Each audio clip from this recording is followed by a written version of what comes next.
नाम, नाम गुरुदेव ने जड़ी दी है। नाम, नाम से ही विशुद्ध ज्ञान, विशुद्ध वैराग्य, विशुद्ध भक्ति का जागरण होता है।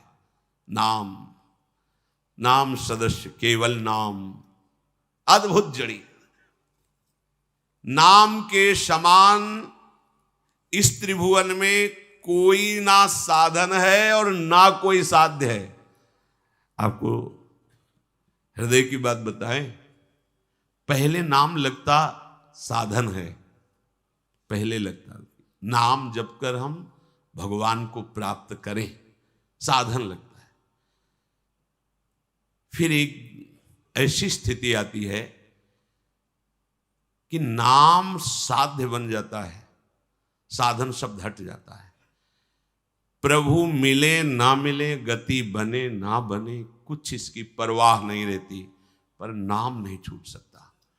किशोरी जू से भी प्यारा किशोरी जू का राधा नाम लगता है, लालजू से भी प्यारा लालजू का नाम लगता है। मतलब कैसे तुम्हें बताएं, बस हृदय की ऐसी कुछ गति हो जाती है, नहीं चाहिए, कुछ नहीं चाहिए, कुछ नहीं, मतलब कुछ नहीं, बस ये जो नाम चल रहा है ये कभी बंद ना हो, ये सतत चलता रहे। हे मेरे प्राणाराध्य, कुछ नहीं चाहिए, भले नरक में रखना, पर ये नाम जो चल रहा है ये कभी, अब इसको आप प्रवचन मत समझना, जीवन की बात हम अपनी कह रहे हैं। हमारे हृदय में था, नाम एक साधन है जिसका साधन करके हम निर्विकार होकर साध्य स्वरूप परमात्मा को प्राप्त होते हैं, ऐसा शास्त्रों में भी वर्णन है और वही धारणा बनाएगी। लेकिन बाद में जब नाम का परिचय कृपा प्रसाद गुरु कृपा से मिला, तब लगा कि नहीं, नाम साधन नहीं, नाम साध्य है। नाम अगर नाम साधन होता तो हमारे साध्य देव ना जपते। हमारे साध्य देव किशोरी किशोर जो है ना, तो हरि रसना राधा राधा रट, हा राधा राधिका पुकारत। लालजू महाराज, लाडली जी महाराज, राधा राधा मां बद, वत्स कृष्ण कृष्ण बद, श्याम श्याम बद, सुख को गोदी में। राधा राधा मत बोल, कृष्ण कृष्ण बोल, श्याम श्याम बोल। और स्वयं मधुमती नाम की वीणा लेकर श्री लालजू महाराज के नाम का गुणगान करते हैं। श्यामेति सुंदर वरेति मनोहरेति, कंदर्प कोटि ललितेति सुनागरेति, सोत कंठ मनि गृहति मुहुराकुलाक्षी। अशुभ प्रवाह करते हैं, श्याम सुंदर श्याम सुंदर, कोटि कंदर्प दमनीय प्रभु के नाम का उच्चारण, लाडली जू लालजू। अब बोलो, अगर नाम साधन है तो हमारे साध्य देव आराध्य देव परस्पर नाम जप करते हैं। नाम आराध्य देव का भी आराध्य देव निकला। पहले तो चले तो पता चला नाम साधन है, आराध्य देव साध्य है, लेकिन जब नाम ने परिचय दिया तो पता चला कि ये तो आराध्य देव का भी आराध्य देव है। बोले कब भगवान मिलेंगे? क्यों? अभी तुम्हें विश्वास नहीं तुम्हारी जिह्वा पे राधा नाम है, अब तुम्हें क्या चाहिए? इसका मतलब तुम जप नहीं कर रहे हो, सुमिरन नहीं कर रहे हो। नहीं, ये प्रश्न नहीं रहता कब मिलेंगे, कितना जपने पर मिलेंगे, नहीं चाहिए। जो चल रहा है, ओहो, जब हम जानते भी नहीं थे तब गुरुदेव ने दिया, और जो गुरुदेव ने दिया जब पाया तो कुछ बकाया ही नहीं रह गया, कुछ बकाया नहीं रह गया। न नाम सदृशम ज्ञानम, न नाम सदृशम व्रतम, न नाम सदृशम ध्यानम, न नाम सदृशम फलम, न नाम सदृश त्यागो, न नाम सदृशः समः न नाम सदृशं पुण्यम न नाम सदृशी गति नामैव परमा मुक्तिर् नामैव परमा गतिः नामैव परमा शान्तिर् नामैव परमः स्थितिः नामैव परमा भक्तिर् नामैव परमा मतिः नामैव परमा प्रीतिर् नामैव परमा स्मृतिः नामैव कारणं जन्तुर् नामैव प्रभुरेव च नामैव परमाराध्यो नामैव परमो गुरुः। नाम यदि आपकी जिह्वा पर चल रहा है और आपने पकड़ लिया कि परम सत्य वस्तु नाम है, इससे बड़ा कोई ज्ञान नहीं है, कोई ज्ञान नहीं इससे बड़ा। बैठा लीजिए, ये जीवन की सार बातें हैं। नाम चल रहा है,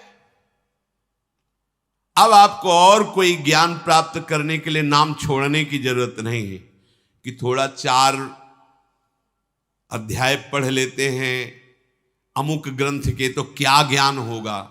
सच्ची मान लीजिए, अगर आपकी जिह्वा में नाम चल रहा है तो भगवान ने जो कभी रचा है, जो कभी रचेंगे, जो बोला है, जो बोलेंगे, जो महापुरुषों ने अनुभव किया, वो सब तुम्हारे हृदय में ज्ञान हो जाएगा। सब पढ़ने, कितना पढ़ोगे, बिना पढ़े सब ज्ञान आपके हृदय में हो जाएगा। इसमें विवेक काम नहीं करेगा, विश्वास काम करेगा। इसीलिए आज के सत्संग में पहले बोला कि विवेक से भी जोरदार बात है विश्वास। न नाम सदृशम व्रतम, हमारा एक ही व्रत है कि कभी भी जब तक हमें होश है, सुषुप्ति में चले गए तो श्री जी जाने, या मृत्यु में मूर्छा में चले गए तो श्री जी जाने, इसके अलावा हम कभी भी नाम का विस्मरण नहीं होने देंगे। ये हमारा व्रत है, इससे बड़ा कोई व्रत नहीं। गुरु कृपा से जीवन में ये बात रही कि एक श्वास भी कभी खाली न जाने पावे, मुझे ऐसा अभ्यास करना है। भूखे रहकर, प्रसाद पाके, सर्दी में, गर्मी में, भीड़ में, एकांत में, स्वस्थता में, अस्वस्थता में, किसी भी परिस्थिति में हमारे आराध्य देव का नाम न छूटे, यही हमारा सबसे बड़ा व्रत है। और नाम छूट गया, भूखे बैठे, चिंतन अन्न का हो रहा है, चुपचाप रोटी खा लो और नाम जप करो। सबसे बड़ा व्रत नाम।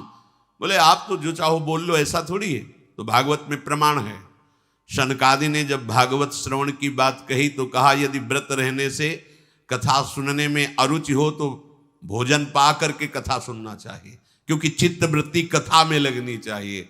तो जो भगवान की लीला है, गुण है, नाम है, महिमा है, हमारा मन इससे हटकर यदि अन्न का चिंतन कर रहा है तो हमें और कोई फल उस व्रत का नहीं चाहिए। चुपचाप भोग लगाओ और पाओ और खूब गाओ, खूब नाचो और प्रभु का नाम चिंतन करो। जितने से मन कहीं और जाए ना, वैसा आप आचरण करो। इसीलिए कह रहे ना नाम सदृशम व्रतम। जिसने व्रत ले लिया है कि नाम नहीं छूटने देंगे, प्राण भले छूट जाए। न नाम सदृशम ध्यानम, ध्यान से सुन लीजिए, नाम का जो ध्यान करते हैं इससे बड़ा कोई ध्यान नहीं, बराबर ध्यान नहीं। यहां रूप नहीं बोला गया, बोले न नाम सदृशम ध्यानम। नाम राधा, आप अपनी आंखों के सामने राधा नाम लिखा देख रहे हैं, बंद है या खुली है, और अंदर से राधा राधा राधा, इससे बड़ा कोई ध्यान नहीं। इसी में सब कुछ आ जाएगा। यही तुम्हें लीला में प्रवेश दे देगा, यही तुम्हारे भाव का जागरण कर देगा। प्यारी जू प्यारे जू को जहां तुम लिखा देख रहे हो वही विराजमान देखने लगोगे। नाम के समान कोई ध्यान नहीं। न नाम सदृशम फलम, यदि तुम्हारे हृदय में नाम चलने लगा श्वास प्रश्वास धड़कन के साथ, अब इससे बड़ा कोई साधना का फल नहीं होता। सबसे बड़ी साधना का फल है जब नाम जपना ना पड़े और नाम चल रहा है, यही है सिद्धावस्था। जब तक प्रयास करके नाम को चलाना होता है तब तक वो महाभाग्यशाली साधक कहा जाता है, महाभाग्यशाली है। और जिस दिन नाम पकड़ करके धड़कन के साथ चलता है, जैसे धड़कन हम चलाते नहीं है पर चल रही है, ऐसे जब चलता है तब उसको जो परमानंद का अनुभव होता है, चिदानंद संदोह, वो वही जानता है जिसके चल रहा होता है। ये समस्त साधनाओं का फल है अखंड स्मृति। इसलिए नाम से बढ़कर के कोई फल नहीं है। न नाम सदसस त्यागो, यदि सब कुछ छोड़कर तुम नाम में लगे हो तो तुमसे बड़ा कोई त्यागी नहीं है। नाम न छूटने पावे। अगर आप नाम का निरंतर जप कर रहे हैं तो आपसे बढ़कर कोई त्यागी नहीं, क्योंकि जब तक कहीं राग है तब तक नाम में विक्षेप पड़ेगा। इतना त्याग नाम में ही केवल होता है।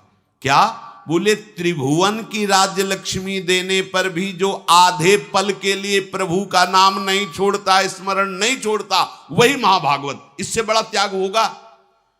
अपने प्यारे के नाम के आगे त्रिभुवन की राज्य लक्ष्मी फीकी लगने लगी, ये सबसे बड़ा त्यागी।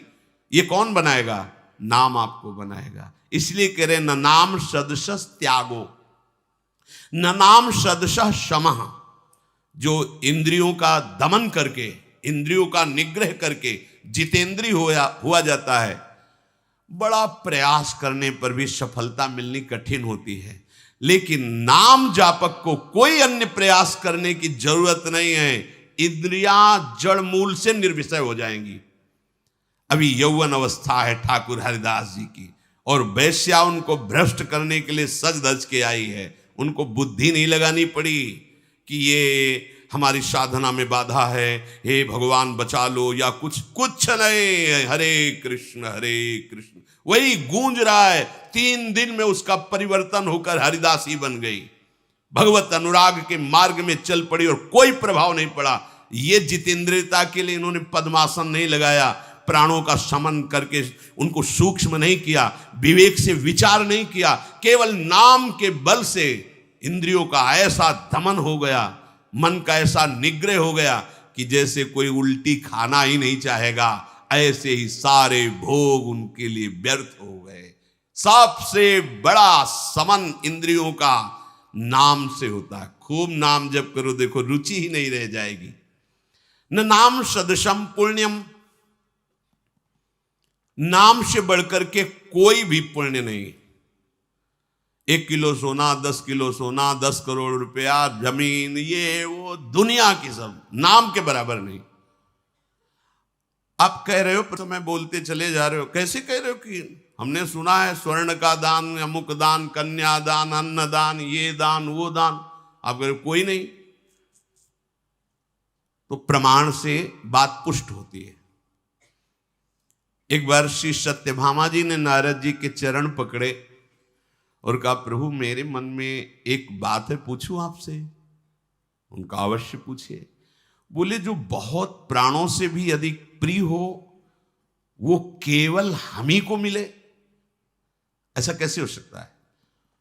तो उनका शास्त्र प्रमाण है, जो प्रिय वस्तु हो उसे दान कर दो तो कई गुना बढ़ करके मिलती है। उन्होंने वस्तु शब्द बोला था। जो बहुत प्राणों से प्रिय हो और वो सदैव मेरे पास रहे वस्तु, तो उनका हमने शास्त्रों में, रचनाकारों में, महापुरुषों में ये बात देखी है कि वो कहते हैं कि यदि जो प्रिय वस्तु है उसका दान कर दिया जाए तो कई गुना बढ़कर मिलता है। अच्छा, क्योंकि भगवान सबके प्राण प्रिय हैं। रुक्मिणी जी के भी हैं, जाम्बवती जी के भी हैं, कालिंदी जी के भी हैं, और भी। तो सत्यभामा जी को लगता था निरंतर मेरे पास मेरे प्राण प्रिय, सबको लगेगा। तो उनका प्रभु फिर सबसे प्रिय श्री कृष्ण है, दान कर दो, सिद्धांत है। किसको दान करें? बोले, हम बाबा जी, इससे बढ़िया पात्र कहां मिलेगा, हम ही को दान कर दो। ठीक। बुलाए गए ब्राह्मण संकल्प पढ़ा गया, हरि ओम समर्पयामी। सत्यभामा जी ने श्री कृष्णचंद्र जी कहा, नारद जी का बीणा उठाओ, चलो हमारे साथ। सत्यभामा जी ने कहा, आपने तो कहा था कि कई गुना बढ़कर आपके पास मिले, तो बोले आगे फल मिलेगा, अब तो आपने हमें दान कर दिया। रोने लगी, प्रभु ऐसा, हम इन्हीं के लिए तो कह रहे हैं ना कि एक क्षण भी मैं इनसे विलग नहीं रह सकती, इनका वियोग नहीं सह सकती। चरणों में गिर गई। अच्छा तो फिर तुम ऐसा करो, इनके बराबर कुछ दे दो तो इनको हम छोड़ देंगे, वो चीज ले लेंगे। इनके बराबर एक श्री कृष्ण क्या, इतना संपत्ति, एक श्री कृष्ण क्या, अभी तराजू लाया, एक पल्ले में चढ़ाओ, जितनी संपत्ति कहोगे, द्वारिकाधीश की संपत्ति, अब वो पटरानिया है, कोई पूरा अधिकार है। इसी को हटाने के लिए लीला की थी। अब पूरा का पूरा सब, एक तरफ प्रभु, एक तरफ बड़ा तराजू करके स्वर्णाभूषण सब, रतन हीरा जवाहर, प्रभु की जो पटरानियां, उनके पास कोई कमी होगी? श्री कृष्ण का पल्ला तो नीचे ही जमा हुआ है, अभी उठा ही नहीं। अब होश उड़ गए कि अगर बराबर नहीं दे पाई तो नारद जी तो ले जाएंगे हमारे प्रभु को। रुक्मिणी जी के पास गई, चरणों को पकड़ा, बहन बड़ी गलती हो गई, हमने ऐसा ऐसा किया। अब बात तब बनेगी जब पलड़ा में समान वस्तु, तो आप भी अपने ये सब आभूषण, आपके भी प्रीतम है ना। अब बात आ रही कि आपके भी है ना, नहीं कह रही थी केवल मेरे ही रहे। ऐसे सब रानी पटरानी सबके चरण पकड़े। रुक्मिणी जी तब तक मौन नहीं, महालक्ष्मी का अवतार है, चुप रहे, सब प्रयास कर लिया, मुस्कुराते रहे। अब जब देखा कि पढ़ने ही नहीं उठ रहा, रोने लगी, अब क्या होगा? रुक्मिणी जी ने कहा, आप चिंता मत करो, मुझे पता है किससे तौले जाएंगे। एक तुलसी दल लिया और लिखा कृष्ण, और हटाओ सब अपने आभूषण, और जी ही ऐसे रखा, प्रभु का पल्ला हल्का हो गया, नाम का पल्ला भारी हो गया। तुलसी दल लिया और नारद जी ने अपनी जिह्वा पे विराजमान किया, कृष्ण कृष्ण कृष्ण चल। महिमा, नाम के सदस्य नामी हल्का पड़ गया। उस दिन सुना था, एक तरफ नामी है, एक तरफ नाम जापक है, कैसी अद्भुत महिमा नाम जापक की। न नाम सदृशी गति ही, बड़ी बड़ी महामहिम गतियां साधना के द्वारा प्राप्त होने वाली वर्णन की गई, लेकिन जिसने केवल नाम का, वो एक बार सुनाया था, 2 बार राम राम चढ़ के छाती में, तो भगवान के जब साकेत धाम पहुंचे तो भगवान ने कहा, कोई भी महापुरुष पधारे तो मेरे पार्षद जाते हैं लेने के लिए, लेकिन तुम सब महामहिम महाभागवत मेरे पास लाए, देखो मेरी गोदी में बैठा है, फिर भी इसकी जो नाम की महिमा है, इसको जो दुलार मिलना चाहिए, फिर भी मैं संकुचित हूं कि वो दे नहीं पा रहा हूं। गोदी पे बैठाल के, नाम के समान कोई गति नहीं है। किसी तपस्वी के पैर दाबते हुए भगवान आज तक नहीं इतिहास में पाए गए। किसी तपस्वी के, किसी जितेंद्री के, नाम जापक संतों की सेवकाई करते हुए भगवान को पाया गया। इसलिए नाम से बड़ी कोई गति नहीं है। अगर आपको ये विश्वास हो जाए तो जब राधा राधा चल रहा है तो हमें क्या चाहिए? परम ज्ञान, परम व्रत, परम पुण्य, परम त्याग, परम फल मुझे प्राप्त है अभी, राधा राधा राधा। अब हमें कोई गति मति पुण्य फल ज्ञान ध्यान नहीं चाहिए। इसी का ध्यान, इसी का श्रवण, इसी का ज्ञान की सबसे सर्वोपरि वस्तु मुझे मिल गई, जो हरि भी जपते हैं। नामयु परमा मुक्तिर, परम मुक्ति क्या है? मुक्ति तो सुनी गई, लेकिन मुक्ति से भी जिसकी मुक्ति हो गई वो परम मुक्ति है। मोक्ष की भी चाह को जो मिटा दे वो है नाम। मोक्ष की चाह भी मिटा दिया। नरक स्वर्ग पवर्ग आस नहीं त्रास है, जा राखो ता रहो मान सुख राशि है। नरक में रखो, परम पद में रखो, स्वर्ग में रखो, मुझे कोई परवाह नहीं है। जहां रखोगे वहां मैं सुख राशि मान करके रहूंगा। हर समय आपका नाम चल रहा है, आप क्या परवाह। परमा गति ही नामैव, नाम से बढ़ करके कोई गति नहीं है। नामयु परमा शांतिर। जब नाम चल रहा है, आपका विश्वास है, तो आपका हृदय शीतल रहेगा और हृदय से बार बार निकलेगा, बस बस प्रभु अब कुछ नहीं चाहिए, कृतार्थ हो गया। आपका नाम निरंतर चल रहा है, अब नहीं, सब कुछ मिल गया नाथ, बस ये न छूटे, ऐसी कृपा करते रहना। जब नाम पे प्रीति होगी तो देख लेना आप। नामयु परमा स्थिति।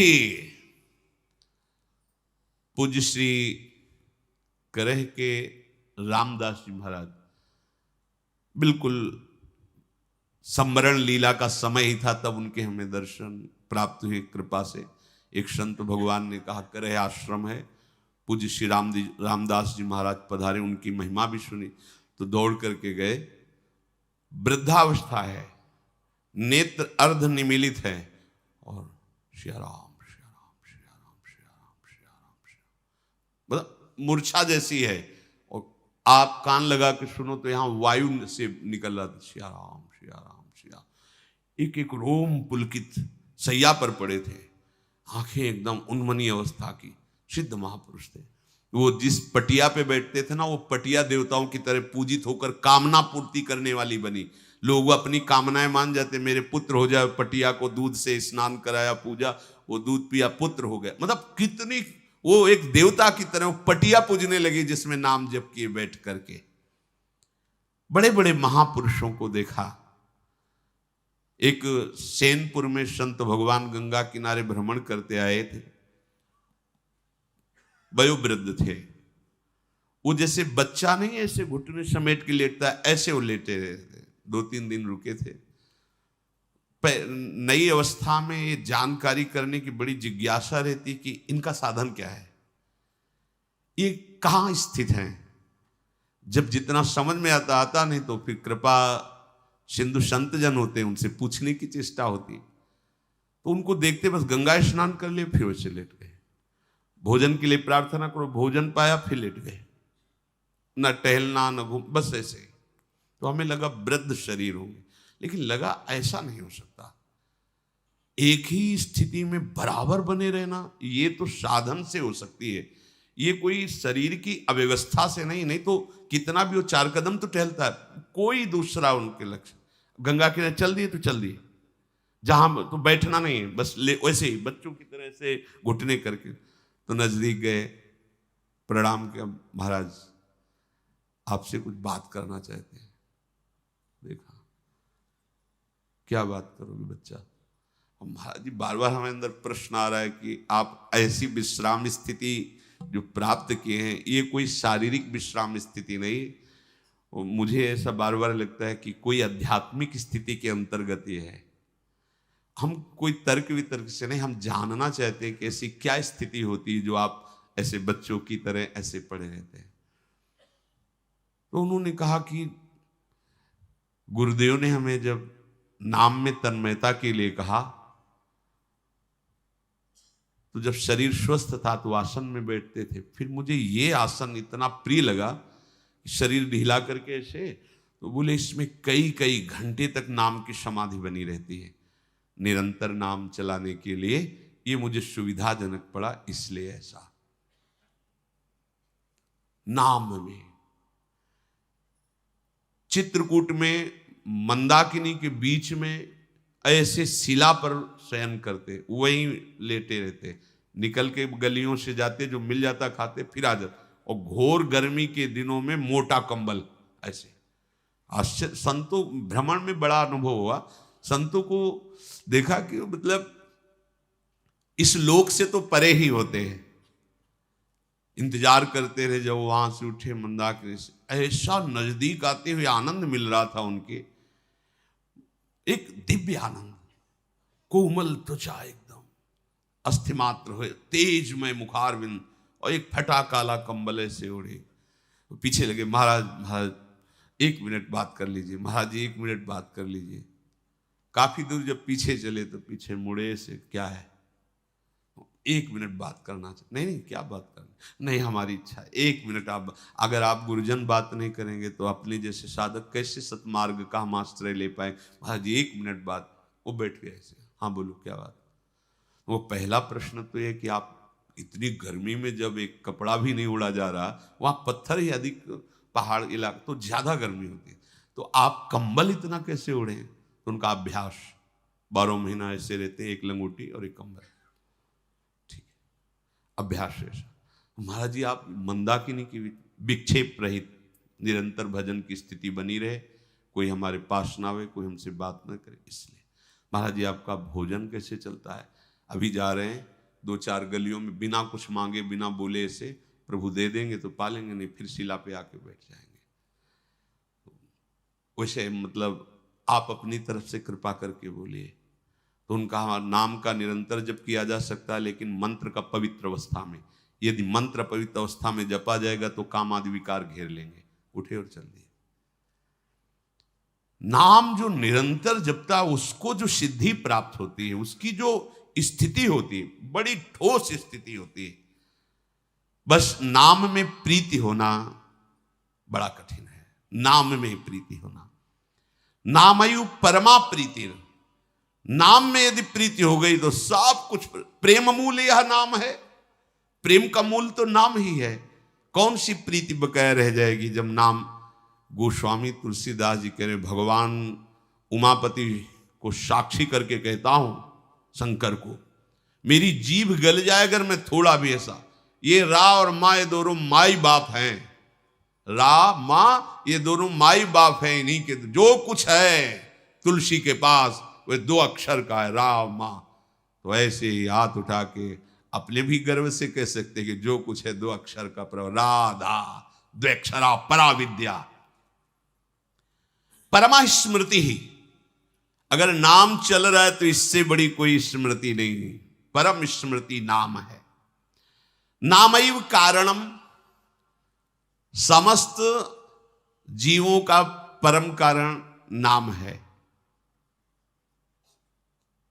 अगर नाम ना हो तो प्रभु का भी परिचय कैसे प्राप्त होगा? कौन है ये? बोले राम जी हैं। ये कौन? कृष्ण जी हैं। ये कौन? शिव जी। परिचय कौन दिला रहा है? तो प्रभु का भी कारण कौन हुआ? नाम ही तो हुआ ना। सबका कारण प्रभु, तो प्रभु का भी कारण नाम है। अगर नाम ना हो तो प्रभु का परिचय, हाथ में प्रभु की छवि हो तो भी नहीं जान ये कौन है। बोले बालाजी। अच्छा, नाम ही तो परिचय करा रहा है। ये कौन? ये तो वैष्णो देवी है हाथ में पे, लेकिन हम नहीं जान रहे। परिचय कौन करा रहा है? नाम करा रहा है। नामयु प्रभु रेवच, वो बड़े भाग्यशाली जिन्होंने अपना आराध्य देव माना है नाम को। सिंहासन में 8 पहर दुलार नाम का ही हो रहा है। श्री जी जो है ना, राधा नाम, नाम का दुलार हो रहा है। नाम ही हमारा हृदय हार। हर्ष में देखो राधा नाम, नाम ही छाती के अंदर भी है, बाहर भी छाती। अगर नाम चल रहा है ना तो जागृत शयन रहित उर ऊपर मणिकंचन जो पाछी। अरे मान जाओ, भटकने की जरूरत नहीं, भागने की जरूरत नहीं। बहुत बड़ी वस्तु है नाम। नामयु परमाराध्यो, केवल प्रभु ही नहीं है, प्रभु का भी प्रभु है नाम, इसलिए नामयु परमाराध्यो। और नामयु परमो गुरु, नाम गुरु का भी परम गुरु है। कैसे? क्योंकि गुरु को जो प्राप्त हुआ वो नाम से ही प्राप्त हुआ है। आपको जो दिया है ना, जो गुरु को प्राप्त हुआ है वही नाम दिया है। नाम सुकृत धन अपनी जीवन। गुरुदेव का जीवन क्या है? नाम और मंत्र। गुरुदेव, अरे बोले गुरुदेव ने क्या दिया? अपना जीवन दे दिया तुम्हें। नाम मंत्र इससे बढ़कर नहीं। तुम तो सेव संतरा रुपया पैसा, गुरु ने अपना जीवन दे दिया। जिस जीवन में जी रहे, जिस जीवन की महामहिमा है वो आपको दे दिया। अब आप उसको ना समझे, ये आपकी मूढ़ता है। पाए रतन चिन्हो नहीं। तो श्री कबीर साहब कह रहे हैं कि गुरु ने मोहि दीनी अजब जड़ी, अब सोई जड़ी मोहि प्यारी लागत।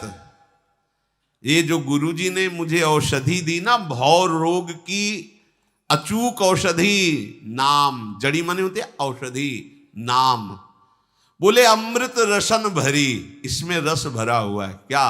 राधा नाम सुधा रसम रसितुम। सुधा माने अमृत। कौन सा रस भरा है? बोले अमृत रसन भरी। राधा नाम सुधा रसम रसितुम जिह्वास्तु में विह्वला। काया नगर अजब इक बंगला तामे गुप्त धरी। ये जो बाहर से जड़ी दी है, अंदर रखी हुई सारी दिव्य वस्तुओं को ये खोल देगी। ये शरीर रूपी बंगला में हृदय रूपी एक महल जो अंतःपुर, उसमें आपके सब कुछ रखा हुआ है। जैसे कंप्यूटर में सब कुछ है, अपने सामने रख दिया जाए तो कुछ चलाने ही नहीं आता तो क्या करे। और अगर चलाना आता है, सर्च करना आता है, सब कुछ जो चाहो जैसे चाहो तुम्हारा रखा हुआ न रखा हुआ, या विश्व का गूगल क्या कहते हैं, हाँ गूगल, उसमें सर्च करो सब आ जाए। अब सर्च ही करना नहीं आता, अपने लोगों के पास जैसे रखा हो किसी काम का नहीं, क्या काम का, हमें कुछ आता ही नहीं उसमें तो क्या करें। ऐसे ही अध्यात्म का सर्च करने का ज्ञान नाम से प्रकट होता है। यही सब निकलता चाहे ज्ञान विज्ञान सिद्धियां अनुभव, हृदय में ही निकुंज विहार सब प्रकट हो जाए। यही काया नगर अजब इक बंगला तामे गुप्त धरी।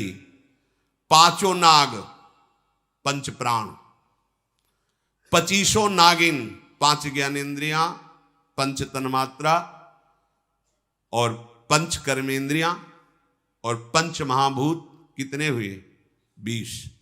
अंतःकरण चतुष्टय 24 और अविद्या जो स्वरूप को जीवत्व में लाई 25। ये 25 नागिनियां सूंघते ही मर जाएंगी।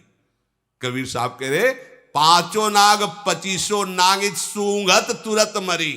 सूंघाओ इनको, राधा राधा राधा राधा राधा राधा। ये जो प्राण अभी पुष्ट है ना, तब ये भोग मांग रहे हैं। इंद्रियां बलवती हैं, व्यथा प्रकट करके भोगों की तरफ ले जा रही। ये बेहोश हो जाएगी, होश ही नहीं रहेगा। ब्रह्मादिक के भोग सब विषम लागत ताहि नारायण ब्रजचंद की लगन लगी।